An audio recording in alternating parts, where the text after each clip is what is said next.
Welcome everyone to another Legal Tech Talk session. My name's Anif Tenner. I'm the Head of Event Operations at Netlaw Media, and it's a true pleasure to have you all with us today. I'm delighted to confirm that we have representation from multiple countries globally today, and I'm absolutely delighted to introduce this session, which is now our 49th virtual event in this Legal Tech Talk series. It's a truly insightful session with a formidable panel from the InfoSec and legal community on the human factor of cybersecurity, and will be chaired by Sue Daly, who will outline more on this session shortly. And before I go through the housekeeping, let me start by introducing our chair today, Sue Daly. Sue is the Director of Technology and Innovation at Tech UK and leads Tech UK's technology and innovation work. This includes work programs on cloud, data protection, data analytics, AI, digital identity, and Internet of Things, as well as emerging and transformative technologies and innovation policy. She has been recognised as one of the most influential women in UK tech by Computer Weekly, and as a key influencer in driving forward the big data agenda in the UK Big Data 100. Sue has also been shortlisted for the Milton Keynes Women Leaders Awards and was a judge for the Liebner Prize in AI. In addition to being a regular industry speaker on issues including AI ethics, data protection, and cybersecurity, Sue was recently a judge for the UK Tech 50 and is a regular judge of the annual UK Cloud Awards, and much, much more. So before I hand over to our esteemed chair and guests of today's roundtable, I just wanted to remind everyone that we are live, and we encourage all of you listening today to ask questions live to the panel. Just click your name in participants to raise your hand and to ask your question live, and we will attempt to draw you in as soon as we can, or you can use the Q&A function on the bottom of your screen, or alternatively, as you all know, put your question in the chat window. So without any further ado, I'm truly thrilled to welcome back to our stage Sue, who will run through today's roundtable. Well, thank you very much. And thank you for that amazing introduction. That's such a biog. I'm quite embarrassed by that, but it's an absolute pleasure to be with you all today. And we've got a fascinating panel. Apologies for the slightly late start, but we're raring to go now. So real pleasure to have you all with us. So as my explanation explained, I'm Sue Daly. I'm Director of Technology and Innovation at Tech UK, and I'm going to be your chair for this session today where we're talking about the human factor of cybersecurity. And as my bio didn't mention, I actually have a history of working in the cyber industry as well. And of course, when we're talking about things of technology such as cloud, digital ID, AI, machine learning, which I'm sure will come up today, and much, much more, cybersecurity issues runs throughout all of those conversations as well. But we're going to talk today about the human factor of cybersecurity, and particularly look at what we've seen over the last 18 months, particularly in terms of perhaps some of the threats, some of the threat landscape and how it looks for this industry and also others, but the importance of the human layer, the human factor in cybersecurity. And we're going to talk about how upskilling teams, bringing teams into this conversation, and also employing technologies help to protect organizations as they go forward, because we know that there's an increased external attacks. We're going to talk about that a little bit in terms of phishing, malware, insider threats.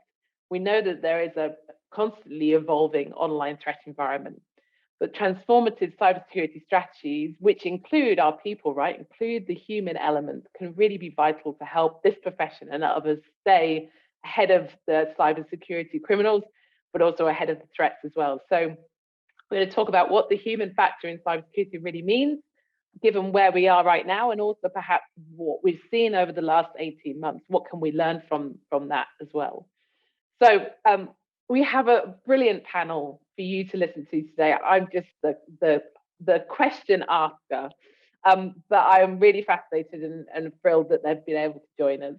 I'm going to ask them to introduce themselves and what they do in their roles before we kick off, just so you can hear from them.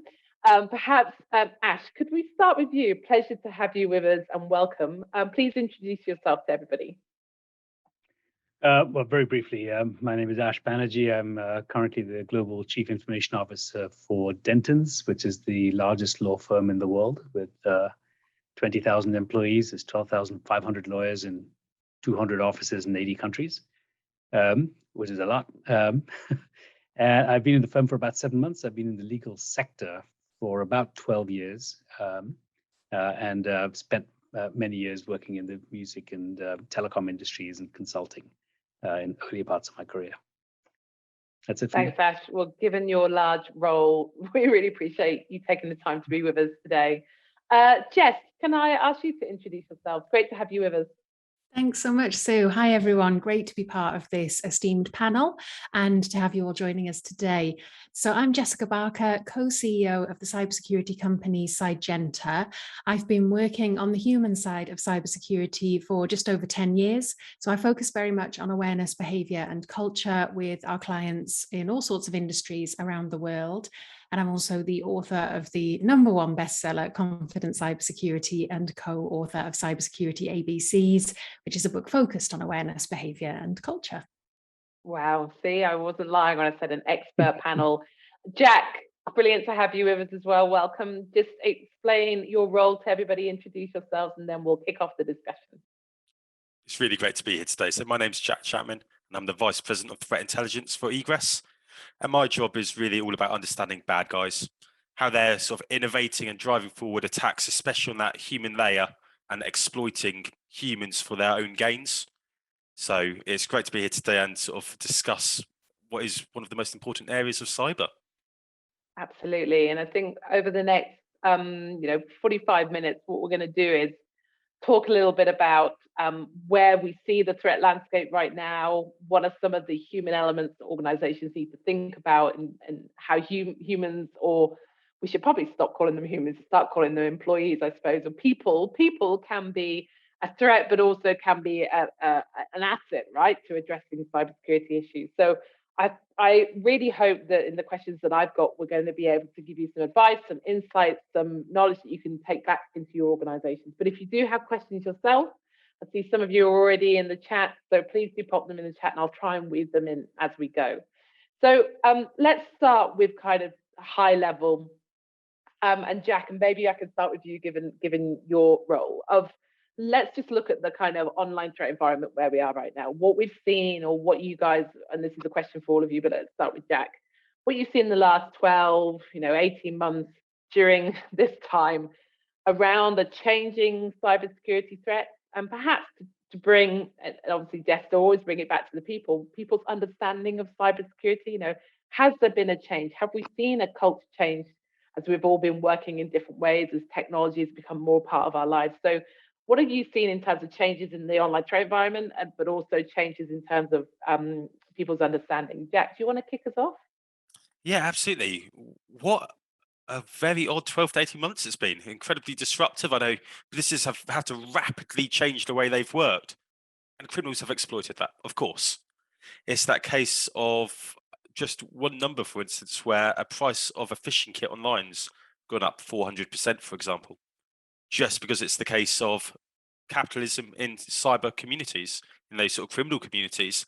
So for me, the sort of things we've seen in the last 12 to 18 months is this boom of that criminal ecosystem and really driving that innovation through, especially those phishing attacks targeting employees. And from our research, a key part of this is, as people are working at home, they're more isolated, attackers have made the most out of it.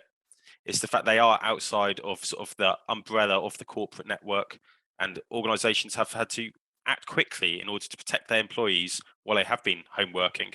And it's always the case of, in cyber and outside cyber, even criminals exploit sort of chaos.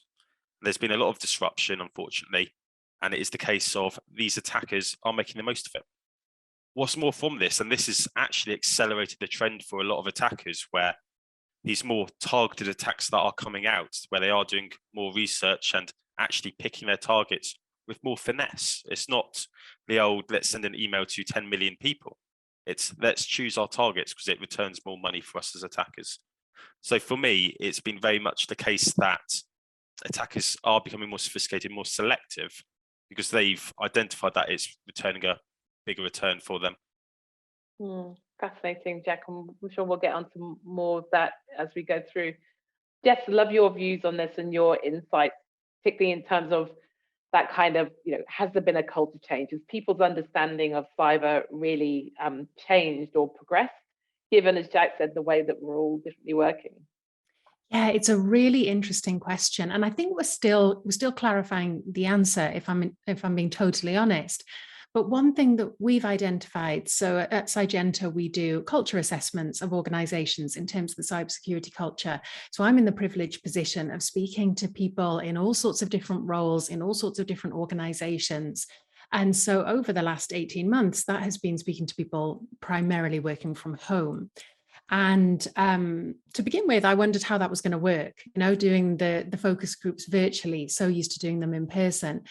But one clear finding that's coming through is that people are more aware of cybersecurity than they've ever been, because people are working at home, because they no longer have that sense of being in a safe environment, in the office, where people felt maybe even more protected than they were. People suddenly realize actually they're very close to technology. The technology that they're working with is in their home, and they don't feel that they have that safe perimeter around them.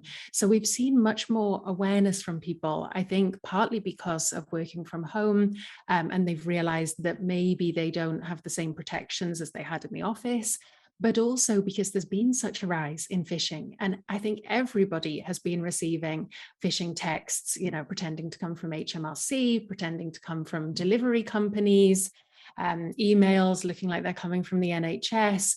So it's both a problem, and also it's actually driving awareness. And so people at least are more familiar with it, and hopefully they will take that awareness forward now that we're moving potentially more to a hybrid way of working. Yeah, I'd love to get a bit more into that in terms of, had that therefore empowered, I suppose, people to become advocates for that change, within organizations. But before we get there, I've got so much I could already unpack, but Ash, love to get your views on this kind of bigger picture. Is what you're hearing, is that what you've been seeing in the last 12, 18 months, given your role? Where do you think, have you seen a shift? Have you seen a change? Or what has been, on top of your agenda? Yes, I think what I've been hearing just recently, on this call, it resonates with me. I think people have become a lot more aware. People know other people who've been, attacked and have to, in their personal lives, and have had to change all their passwords, across the 500 applications and services they've got. Right? You now have on your phone, a little thing which tells you that your password has been stolen by somebody. And you better change it. So there's a lot more that the technology firms are doing to kind of raise awareness, and as people have more and more tech devices in their homes, they've become a lot more aware. I think that said, it's not even. It's not even level of awareness. It really does vary from country to country or kind of role to role in an organization. And so we've found that although awareness has improved, somehow some people just think it's never going to happen to them, so they kind of carry on behaving the same old way, and other people have completely changed. And it's going to be interesting to see if they return back to form when everybody comes back to the office, which is quite possible. Yeah, it's really interesting. It kind of leads us on to that kind of, my thinking of how has the last 12 to 18 months changed people's approach to this? Absolutely.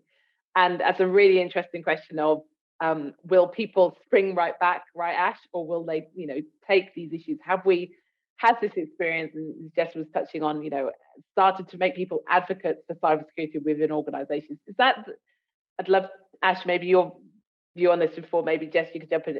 Is that the future of kind of cybersecurity awareness, empowering people to be that kind of leader within their organization to understand that they have an important role to play, as well as it's not just cybersecurity team or the IT team, or it's their role and responsibility as well? Do you think that's how we can get the change perhaps that we still need if it's unbalanced?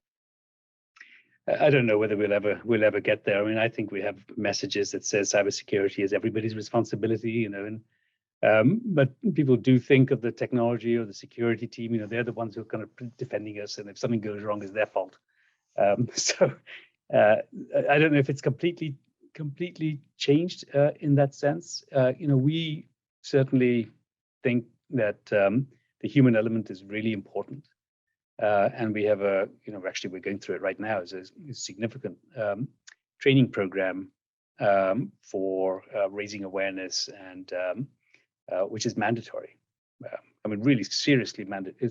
It's like mandatory, not mandatory optional, but mandatory. You have to take it, and if you don't take it, then the firm takes various escalation of access to systems away from people until they take it.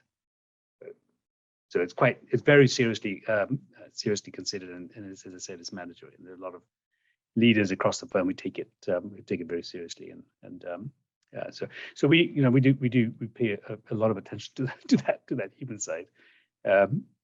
Whether people actually believe that it is there's something that they can do themselves, I think some people have got to that point, and others haven't.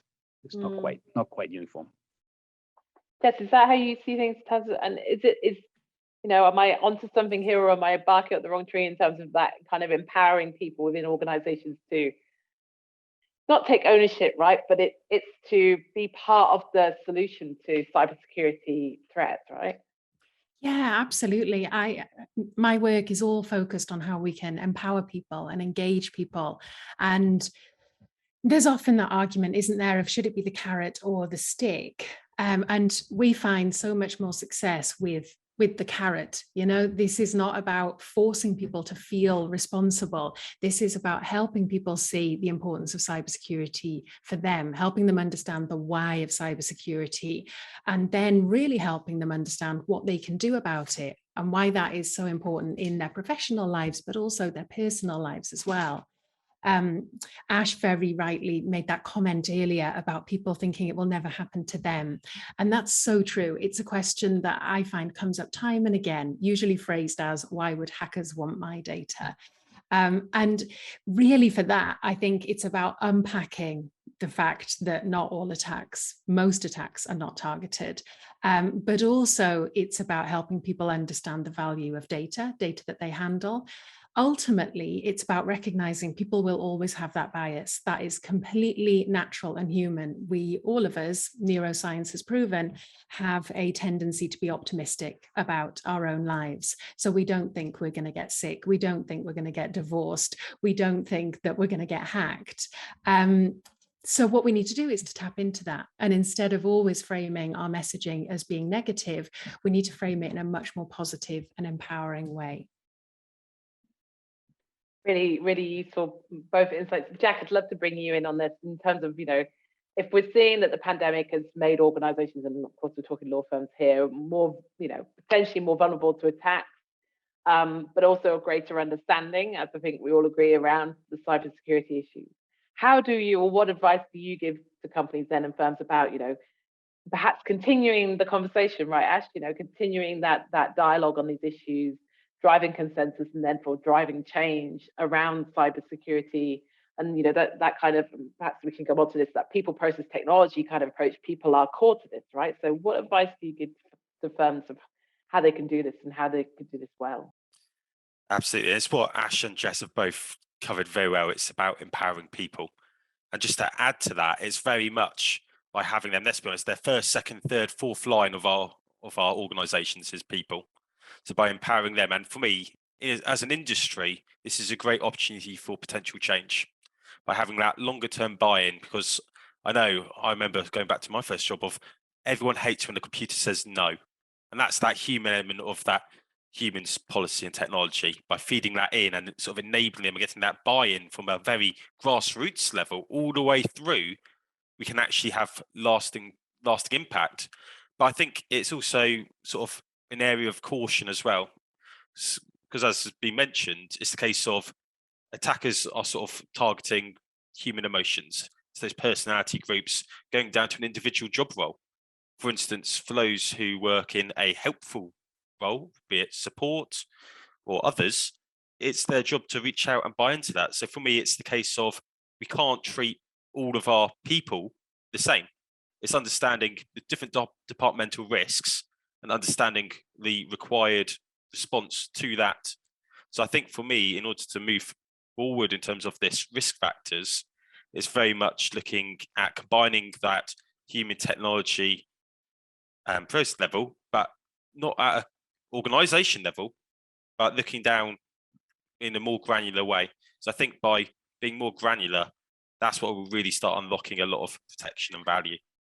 So are you talking there, Jack, around how firms and maybe law firms see tech and security as part of the organization? Because, you know, we've had a few questions in the chat around what's the correct size of the legal sector, some questions around, you know, kind of spend on security investment versus, you know, is because it's not seen as core to cyber spend. Is that still a challenge around how tech and security, and Ash, I'd love your views on this, but Jack, maybe first, of how it's seen within an organization? And I'm not suggesting, because I don't know, right, this isn't my world, but are they still, therefore, is it that they're siloed as part of an organization and firms therefore need to think differently, or is that what you're seeing? Absolutely. So from my experience, it's the case of, if you look at the cyber budget, it's always the case of, it's one of the few budgets that doesn't have a strict return on investment. It's the thing that's there to mitigate risks and essentially stop law firms losing money or being at risk of compliance breaches and so on. But for me, kind of more of an insurance policy, I suppose, than anything else, right? exactly. And for me, part of the transformational change that I see in a lot of firms is that case of, yes, that is the case, but it's also by investing in this, by enabling humans and people, actually can increase productivity as well. You can be compliant, be secure, but at the same time, reduce barriers. So for me, it's a fine balance, but it's one that we should definitely be talking about. Yeah, Ash, I love your thoughts of this, of that, you know, how it, maybe, you know, how have you seen it? Is it siloed? Does it need to be more integrated? And then does that come to, you know, strategy and how organizations therefore need to think about their cyber and cybersecurity strategy going forward? Is that the key? I think the latter point you made about how people need to think about cyber strategy going forward is the key. It very much, you know, in all the places I've worked in, we've never done any kind of, you know, return on investment calculation on cyber. It's an insurance policy, and that's what it is. You don't do a return on investment insurance policy. Just figure out how much do you think are you willing to spend, right? In order to protect yourself, you know, against something. So I think you've got to think of it in those lines. And at our firm, you know, given our global reach, we've spent quite a bit of time, even before I joined, in kind of thinking through how security should be managed, and not to think of security as being cyber only, that it is much broader than that. So we have a chief security officer in the firm who's a partner of the firm, who manages all non-legal risk. So whether that's to do with physical security, to do with travel, to do with, you know, any form of risk, and cyber falls into that category. It's going to start to think differently about risk, and how cyber fits into that risk. And it's obviously it's become a big thing because there's a lot of money involved with fixing it. There's a lot of money involved in terms of resourcing it. You know, how many people you should have in cyber. I think that was one of the questions that was asked. There are benchmarks that you can get from Gartner and from others, who provide research benchmarks that I think are very helpful. They tell you a kind of what proportion of your tech spend should be cyber as a kind of a benchmark, and what proportion of your resources should be dedicated towards cybersecurity versus, you know, providing day-to-day services and availability, and, you know, and new technologies and solutions and the like. So those are very helpful benchmarks. It tells you, it can, you know, very easily tell you how far off you are. I think certainly at this firm, there's a growing realization that security is really important. It's a board topic. It's no longer a topic that's left and relegated to a technology or security team. It's a board topic, and again, it is discussed in almost every management committee. We have a global management committee, on almost every management committee meeting. So it really has become a kind of important topic in terms of, you know, the direction we want to take and how much we should be investing, and kind of making people realize the risk, just like insurance, you know, so significant amount of investment in order to mitigate risk. Yeah, really interesting. And I want to keep on this kind of just strategy question before we, sorry, I want to get to kind of what are the technologies going to help us, do this as well. But just staying on this strategy point, and I'd love your kind of views and thoughts of this, of how organizations, if they're, if people are listening, if people are watching, thinking, okay, we need to look at Ash as a, take your lead, look at the strategy, look at how this fits into the wider business, how we deal with risk overall. If I think about my time also in cyber security many years ago now, but I think it's still like we talked then about having a strategy, an approach that takes people, process, and technology, and it's the three working together. And I just wonder, views on from your side in terms of, okay, if an organization is looking at, reshaping their strategy around cybersecurity and risk, then how do you put the people element into that? If people, process, and technology is still core kind of three areas that we need to focus on. Somebody, raised in the chat, why would you buy invest in people engagement? Isn't that a HR job? So, how do your organizations look at why people are important in this kind of cybersecurity approach and reshaping their strategy? Yeah, it's interesting, isn't it? I think there was a point Ash made before that stood out to me, which was you can look at different resources to guide how much spend on cyber there should be as a proportion of spend and tech in general. That already is positioning cyber as a subset of tech. So therefore, the people side of things is always going to be sidelined. So that's something I will always look at with a client, always have that conversation of actually, where does cybersecurity sit? And does cybersecurity sit under your CTO, your CIO? Where does, where is it lying in the organization? Because that will tell me a lot about the approach and whether there is actually a technology-led approach or an understanding that this is, of course, a human issue. Ultimately, of course, you can't take technology out of cybersecurity, but people are inherent to every part of it. And I think we're only just starting to really grasp that. One thing I will be very interested working with organizations is what is the strategy, what is the culture like, what are the organizational values, because really security needs to be aligned with that. We can't have a security strategy or culture that is going against the tide of the organization strategy or culture. So if we have a very positive, fast-moving, entrepreneurial organization and there is security trying to always put the brakes on and say, you can't do this, you need to move slower. And ultimately, then security will always be seen as the department of no. So it's very much of working out actually where you can work with the organization, facilitate the organization as much as possible. And in some positions, be that advisory role, that supportive role, but not the role that dictates to the business, because that isn't ultimately the position of security. That isn't what we're there for.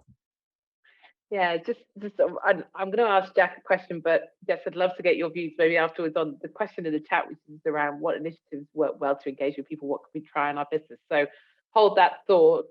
But Jack, just before we move on to that, just a sense from you in terms of what you've already heard, but also that people, process, technology approach to a strategy. Is that still relevant? Is that still part of the kind of conversation that you have with folks now? And also, it's interesting, actually, we're talking about strategy and culture, and they have to fit together, right, as Jess was saying. So is it people, process, and technology is still the kind of core message? And is that what you're seeing from organizations? And does the people factor it's still there, right? It's still at the heart of this. I think it's imperative to have all three. If you only have process and technology without that buy-in, let's be honest, our users will find a way around it. For those who aren't security experts, whose their day job isn't to be security, they've got other deliverables. If security is just a blocker, as Jess said, all of the time, they'll be frustrated. They won't buy in. They won't buy into the culture piece as well. So for me, it's really important we have all three, because that's how you can ensure that the solution that you've implemented to solve a problem will most likely actually solve that problem. Because without that human buy-in, they're going to find a way around it because it's disrupting them. They don't understand why this is happening. Why should they care? But for me, if you can sort of get that buy-in, explain why we've got this policy, why this actually matters, why this is stopping you as an individual from going to prison. It's that sort of piece of making it personal for the users and getting their buy-in as well from the ground up on everything.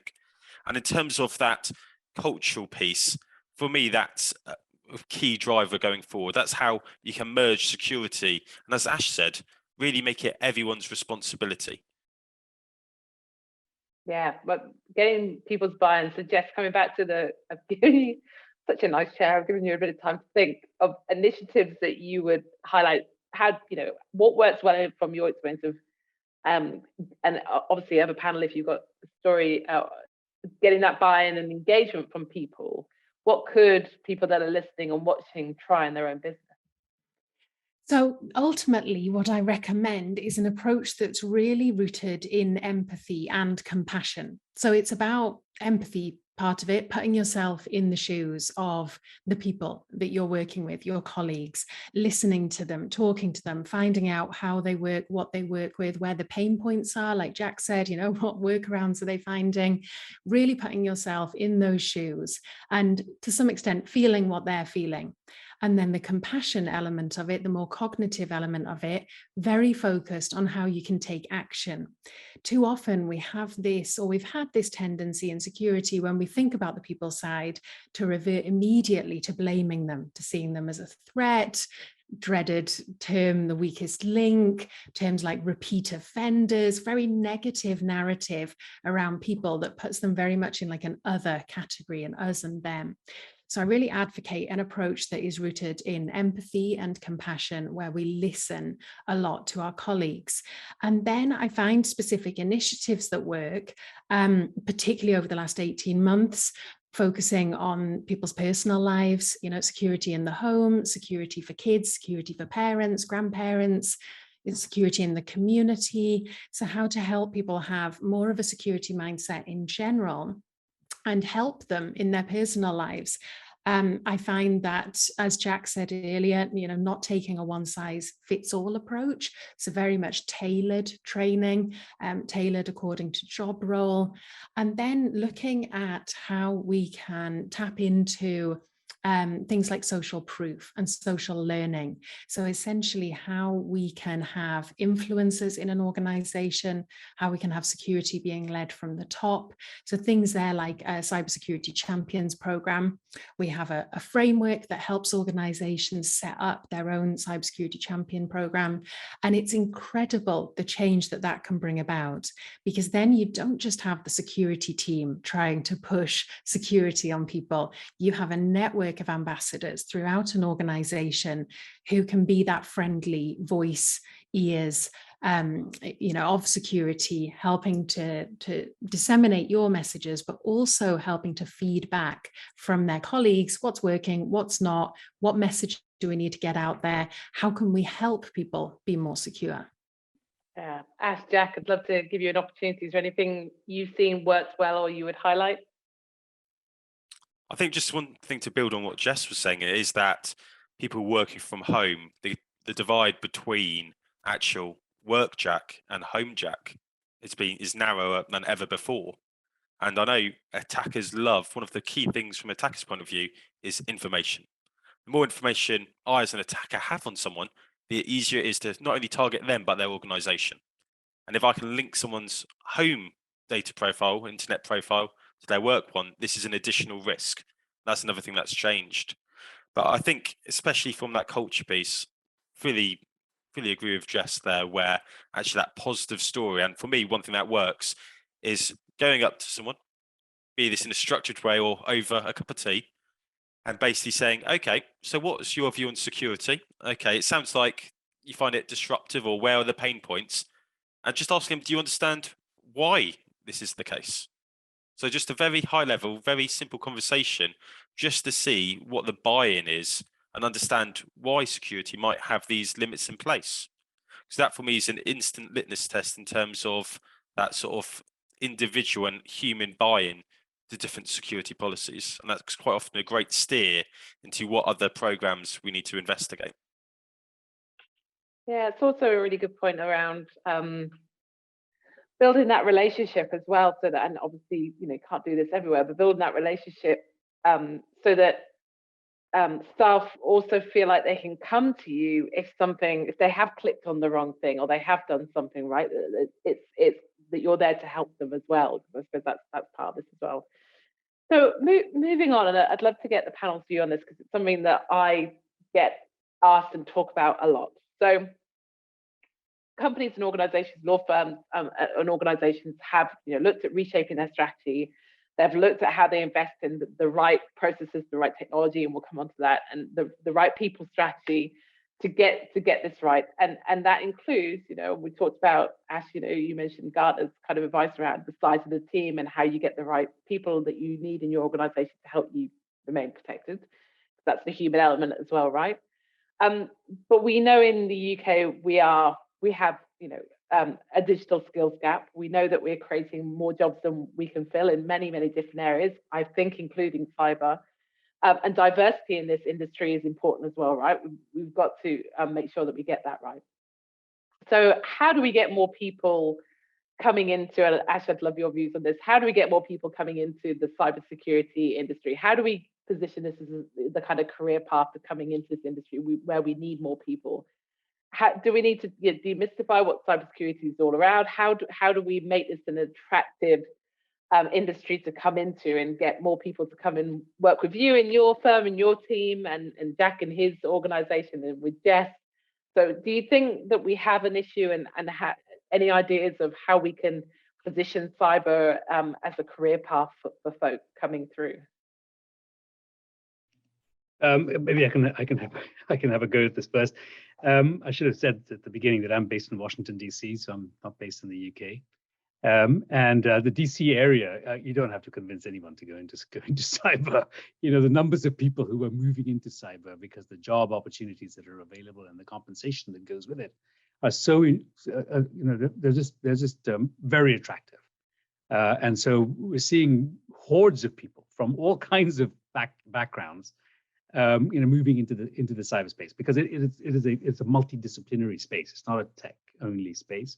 People with legal backgrounds, you know, moving into the compliance parts of it, you know, with the risk management background, kind of moving in, of course, tech architecture, you know, security, SecOps, and also that it's a multidisciplinary, and I've seen, you know, people being attracted to it because the compensation attracts them, and because it's also becoming a board level issue. So, as I said, in our case, you know, the chief security officer is a peer of mine. Is not part of the technology organization, and it has, you know, it's looking at risk overall. It's not risk, cyber risk and tech risk. Even the cyber group, you know, we kind of think of it in terms of compliance and risk and operations and architecture, and they're different things. And in the security, they're different things, require different kind of skills.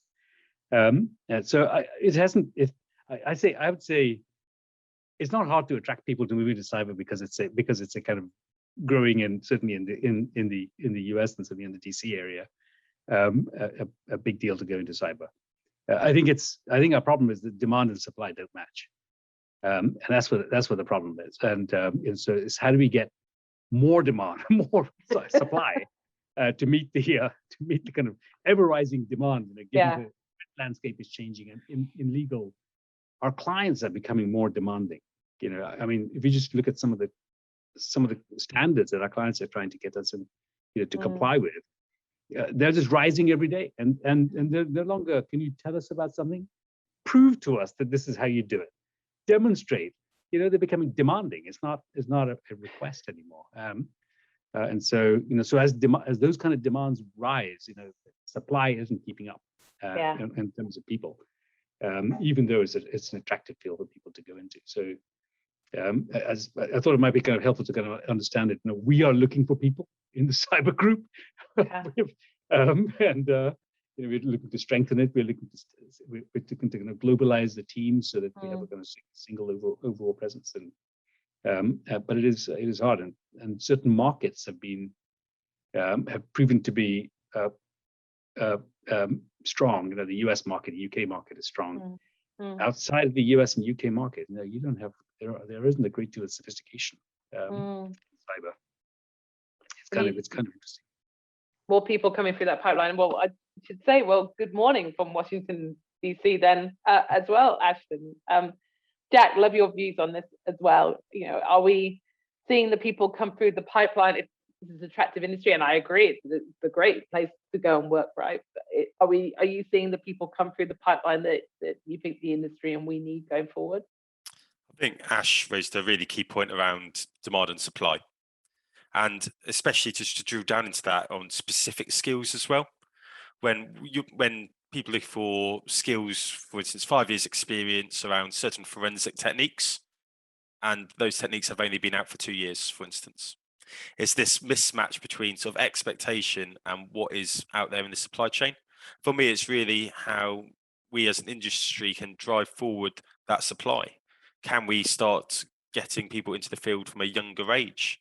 As quite traditionally, people go sideways into cyber. Whereas it's only in the last couple of years that people have actually gone, okay, I've just finished school. What industry would I like to join? For me, I know in the UK, NCSC is doing some great work with cyber for schools and really driving. For me, a key thing is that diversity of thought from people from all walks of life. And actually, because as been mentioned, it's that case of you don't have to be an expert programmer to be able to add value in this cyber field. It's that case of by thinking in different ways, because that's what attackers are doing.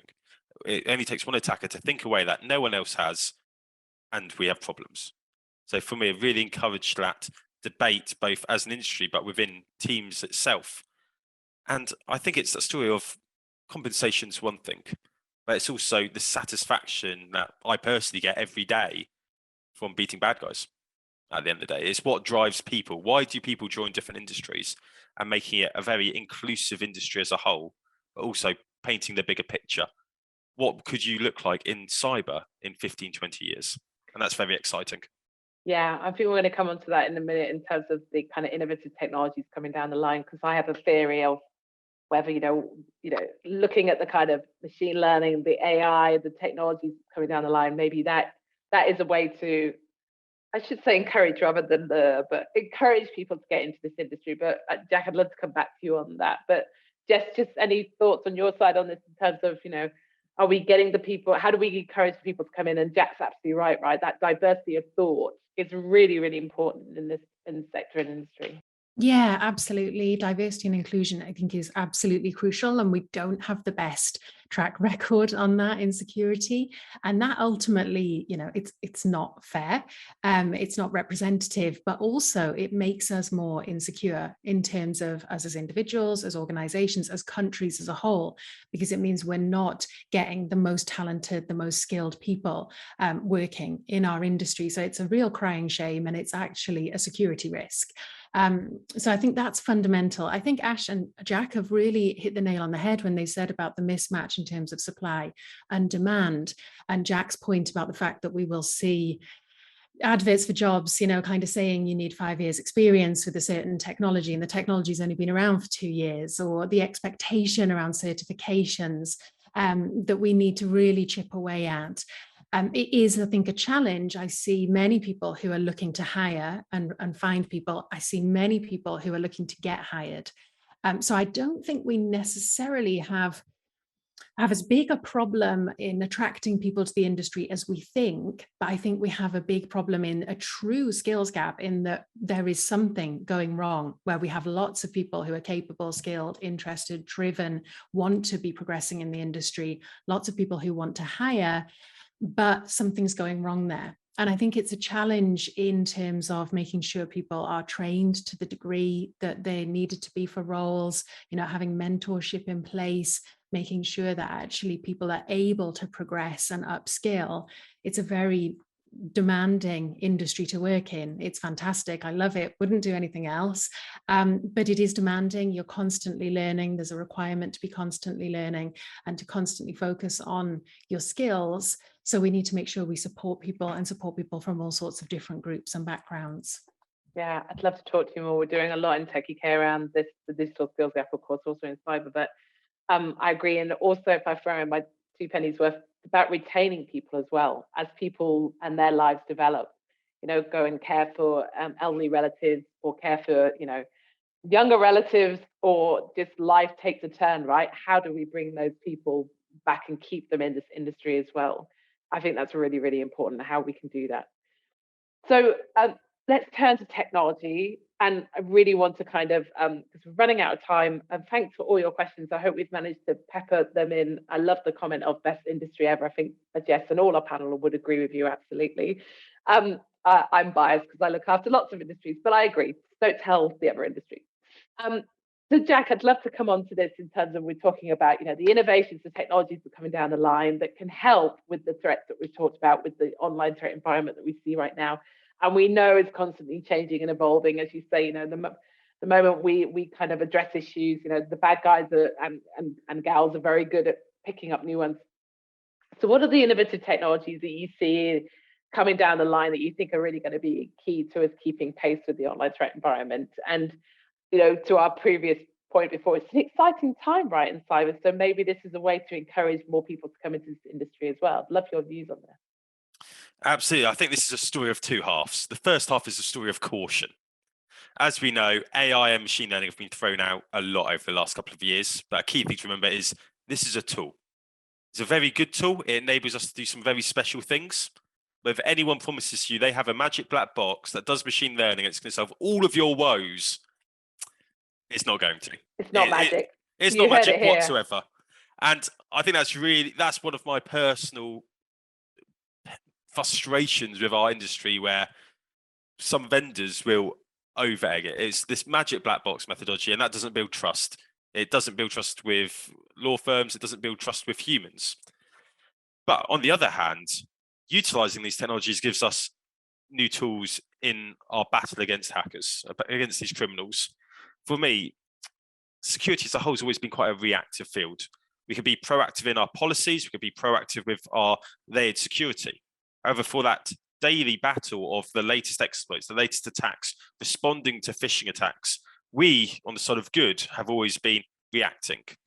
Utilizing some of these technologies is quite exciting, because for the first time, we could start being proactive in our security, understanding the building blocks of sort of petabytes of data on terms of how can you deceive people. There's only so many ways. I mean, if you think of phishing, it's basically deceiving people, but in email form. And that's been going on for thousands of years, really. So it's that case of how can we utilize these cutting edge technologies in a sane, sensible, non-vaporware way to protect people. I think the key thing, though, is how this feeds back into people. So I think the other advantage of these systems is understanding, both in terms of working with the human and augmenting their training, perhaps, working with them on a day-to-day, almost like a cyber expert with them, but also for administrators. What threats are we facing? Who's targeting us? And automation, that side, to unlock the resource. We say we've got a sort of demand and supply issue with cyber experts. For me, that's where technology can step in. It can step in and automate a lot of these pieces. But again, it needs to be a driven process that isn't just out of the box. Because again, every law firm's different, and it's about understanding your risks and taking that all the way through to mitigation. Thanks, Jack. Really interesting. Ash, I'd love to bring you in on this in terms of maybe the innovations, can't speak today, or technologies that you see coming that will raise opportunities, but also, and feel free to just talk about opportunities, but also any challenges you see as well, in terms of those technologies and what risks perhaps that they could raise as well. So opportunities, the new technologies to do what you and your team already do really well to bolster that, boost that, but also challenges that might raise. Yeah, I'm I'm a global CIO, but I know I've been around for a long time, and this kind of hype around machine learning and AI and what it is, the magic it kind of produces. I didn't buy into that a long time ago. I kind of there are terrific technology solutions that are out there in the marketplace. They don't solve, there's no magic bullet, there's no silver bullet. They don't solve all the problems. And so I think in terms of kind of framing what you should do and how you prioritize, to me it kind of comes to what kind of controls do you want to put into place, and what controls do you want to improve. We know there's in the threat landscape that vulnerability in our software is a problem, and to be able to handle it, there are various technologies that you can apply, but it's kind of applying the technologies to solve improvements in controls is a way that I kind of think about things. And as I said, there are plenty of technologies that are out there, so we are constantly looking for new technologies that we can apply, but it's to solve certain problems. The human aspect that we talked about during the course of this conversation is the one risk area that no technology has been able to resolve, right? And I don't think it ever will. There's always going to be a human aspect to this in terms of security. But there are tools I think that can be brought in to be helpful, to kind of help people feel a bit more confident about their safety in the work, and as I said, increasingly these days in their private lives as well. Yeah. So I think that is something that is other than kind of driving your programs and selecting your top technologies based on controls and what controls you need to improve. It's also how do you help people become more confident about what their safety, and there are technologies out there as well. So is there something that can help us detect phishing in a more sophisticated manner, to trap more of them? Of course, it only needs one. The one that is too good to be true that somebody clicks on. It's like, man, why did you do that? But I think those kind of technologies, there are technologies out there that I would certainly like to be able to kind of invest in, and we'll start looking into as well. Brilliant, Ash. Thank you so much. And Jess, last 2 minutes, so I'm going to give you the final word. And it seems like we've come full, which is great, planned at all, full circle back to people's understanding, people's confidence and security awareness, right? But yeah, love any final thoughts on you.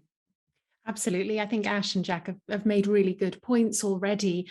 I would just say the technology, as Ash said, it needs to be there to support people. We need to make sure that technology reduces the burden on people as much as possible, reduces the friction in terms of security as much as possible, so that the things that we actually are asking people to do in terms of security behaviors are reasonable. I think so often, particularly in the past, we've put too much of the security burden onto people. For example, passwords, expecting people to remember unique random passwords for all of their accounts and know you need to change them every 30 days or whatever it might be. Completely unrealistic expectations that we as security professionals can't do, because it's just literally not biologically possible for most human beings. So we need to stop asking other people to do it. That's just one of many examples in terms of the burden that can be taken away by technology. So making sure that security technology is fit for purpose, that it has a point, that it's there for a reason, and that it reduces the burden. They're the key priorities from my perspective. So great way of ending it. It's about people and technology working together to really bolster and help law firms and firms increase their cybersecurity awareness, but also their ability to react to the constantly changing online threat environment. I think that's a brilliant note to end on. Fascinating conversation. We could have gone on and on, but I think it's a really important part of the cybersecurity conversation that we don't talk about as much as perhaps we should, the human factors. So thank you to NetLaw for putting together this panel. Thank you to Ash, Jack, and to Jess for being excellent panel. Thank you everybody for your comments and your questions. Always really, really helpful to get that feedback as well. I really hope you've enjoyed that conversation. It was my pleasure to chair it. I'm really, really thrilled to have been asked. So thank you so much to everybody. And I think with that, we will bring our session today to a close. And may I wish you all, Ash, a good rest of your day, or a good evening to everybody, or wherever you are in the world. Have a great day. Thank you so much, everybody. Bye-bye.